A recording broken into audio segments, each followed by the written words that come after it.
గత ఏడాది తెలంగాణలో జరిగిన అసెంబ్లీ ఎన్నికల్లో అధికార పార్టీ బీఆర్ఎస్ని ఓడించి కాంగ్రెస్ దిగ్విజయం సాధించింది.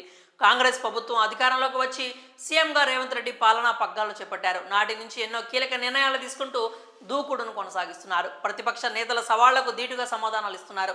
ఎన్నికల సందర్భంగా ప్రజలకు ఇచ్చిన 6 గ్యారంటీ పథకాల్లో మహాలక్ష్మి, రాజీవ్ ఆరోగ్యశ్రీ, 200 యూనిట్ల వరకు ఉచిత కరెంటు, 500 రూపాయలకే గ్యాస్ సిలిండర్ వంటి పథకాలు అమలు చేశారు.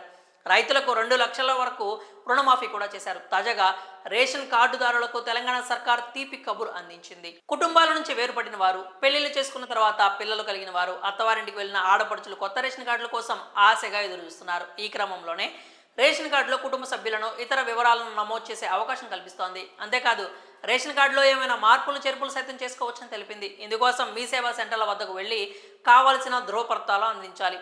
మీ సేవా సెంటర్లో మీ కుటుంబ సభ్యుల పేరుని నమోదు చేసి వారికి సంబంధించిన పత్రాలను సమర్పించాల్సి ఉంటుంది. అంటే ఆధార్ కార్డు, పిల్లల జనన ధృవీకరణ పత్రాలు, భార్య పేరు నమోదు చేయాల్సి వస్తే మ్యారేజ్ సర్టిఫికేట్, ఇతర గుర్తింపు పత్రాలను సమర్పించాలి. పూర్తి వివరాలు అందించిన తరువాత మీ సేవా సెంటర్లలో నామమాత్రపు ఫీజు చెల్లించాల్సి ఉంటుంది. తర్వాత అధికారిక వెబ్సైట్లో మీ రేషన్ కార్డు ఆన్లైన్ స్టేటస్ను చెక్ చేసుకోవచ్చు. ఇటీవల ప్రజాపాలనలో భాగంగా రేషన్ కార్డుల కోసం లక్షల మంది దరఖాస్తు చేసుకుంటున్నారు.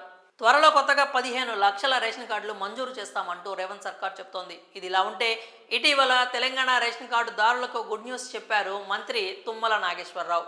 జనవరి నుంచి రేషన్ కార్డు ఉన్న వారికి సన్నబియ్యం పంపిణీ చేస్తామని ప్రకటించారు. గురుకులాలకు, సంక్షేమ పాఠశాలలకు సన్నబియ్యం ఇస్తాము అంటూ వెల్లడించారు. దశాబ్దాలుగా భారతదేశ సాంఘిక సంక్షేమ వ్యవస్థలో రేషన్ కార్డులు అంతర్భాగంగా ఉన్నాయి. ఆహార భద్రత, జనాభాలో నిత్యావసర వస్తువుల సమాన పంపిణీని నిర్ధారించడంలో ఇవి కీలక పాత్ర పోషిస్తాయి. దారిద్ర్య రేఖకు దిగువన ఉన్న వర్గంలో ఉన్న వారికి రేషన్ కార్డులు మంజూరు చేయబడతాయి. కాంగ్రెస్ ప్రభుత్వం అధికారంలోకి వచ్చిన తర్వాత మహిళా సాధికారిత, రైతు సంక్షేమం, యువతకు ఉపాధి వంటి అనేక అంశాలపై దృష్టి సారిస్తోంది అన్నారు.